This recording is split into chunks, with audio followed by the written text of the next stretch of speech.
नमस्कार दोस्तों, स्वागत है आपका फाइनेंस धन सेतु में। आज हम जानेंगे कि म्यूचुअल फंड क्या होता है, ये कैसे काम करता है और क्या ये आपके लिए सही निवेश का विकल्प हो सकता है। वीडियो को अंत तक जरूर देखें, पूरी जानकारी आसान भाषा में मिलने वाली है। म्यूचुअल फंड क्या है, म्यूचुअल फंड की परिभाषा क्या है, सबसे पहले हम इसी के बारे में जानेंगे। म्यूचुअल फंड एक ऐसा निवेश का माध्यम है जिसमें बहुत सारे निवेशकों का पैसा एक जगह जमा किया जाता है।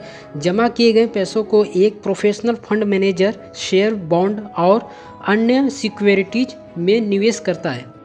म्यूचुअल फंड काम कैसे करता है, इसको हम एक एग्जाम्पल से समझते हैं। मान लीजिए आपने 500 रुपया म्यूचुअल फंड में लगाएं और 5000 अन्य लोगों ने भी इतना ही पैसा लगाया। आपका और उन सभी लोगों का पैसा मिलाकर 25,500,000 होता है और ये सभी पैसे एक फंड में जमा हुआ। यह रकम अब एक अनुभवी फंड मैनेजर के द्वारा अलग अलग कंपनियों के शेयर, बॉन्ड में निवेश किया जाता है। अब आप और उन सभी लोगों को निवेश के अनुसार यूनिट्स मिलती हैं और उसी के आधार पर आपका रिटर्न तय होता है। अब हम जानेंगे म्यूचुअल फंड कितने प्रकार का होता है। पहला, इक्विटी फंड। ये फंड आपका पैसा शेयर मार्केट में कंपनियों के शेयरों में निवेश करता है। इसमें रिस्क ज़्यादा होता है लेकिन रिटर्न की संभावना भी अधिक होती है। दूसरा, डेट म्यूचुअल फंड। इसमें पैसा सरकारी बॉन्ड, कॉर्पोरेट बॉन्ड और अन्य फिक्स इनकम इंस्ट्रूमेंट्स में लगाया जाता है। इसमें रिस्क कम होता है और रिटर्न भी स्थिर होता है। तीसरा, हाइब्रिड म्यूचुअल फंड। यह फंड इक्विटी और डेट दोनों में निवेश करता है। इसमें रिस्क और रिटर्न दोनों बैलेंस रहता है। चौथा, इंडेक्स फंड। यह फंड किसी विशेष इंडेक्स जैसे निफ्टी 50 या सेंसेक्स को ट्रैक करते हैं।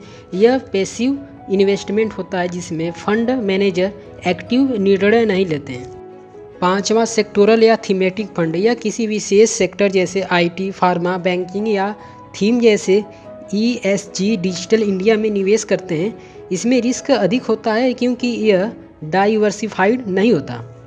छठा, ELSS, जिसका फुल फॉर्म होता है इक्विटी लिंक्ड सेविंग स्कीम। इसमें टैक्स बचत के लिए इस्तेमाल होने वाला इक्विटी फंड जिसमें 3 साल की लॉक इन अवधि होती है और धारा 80C के अंतर्गत टैक्स में छूट मिलती है। सातवां, सॉल्यूशन ओरिएंटेड फंड। इसका मकसद किसी विशेष लक्ष्य के लिए पैसा जमा करना होता है जैसे retirement fund, child education fund. इसमें भी लॉक इन पीरियड हो सकता है।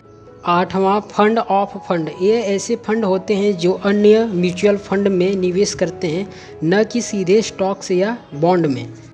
अब सवाल ये आता है कि म्यूचुअल फंड में निवेश कैसे करें। आप म्यूचुअल फंड में SIP, जिसे सिस्टेमिक इन्वेस्टमेंट प्लान भी कहते हैं, इसके जरिए निवेश कर सकते हैं। और SIP में आप हर महीने एक तय राशि निवेश करते हैं जो लॉन्ग टर्म के बाद एक बड़ी रकम बन सकती है। एक ज़रूरी बात, म्यूचुअल फंड से जुड़े रिस्क। हर निवेश में जोखिम होता है। म्यूचुअल फंड की वैल्यू बाजार के उतार चढ़ाव पर निर्भर करता है, इसलिए निवेश करने से पहले रिसर्च जरूरी है। अगर आपको म्यूचुअल फंड से जुड़ी ये जानकारी अच्छी लगी हो तो वीडियो को लाइक करें, शेयर करें और हमारे चैनल फाइनेंस धन सेतु को सब्सक्राइब जरूर करें। तब तक के लिए धन्यवाद। मिलते हैं एक नई वीडियो में।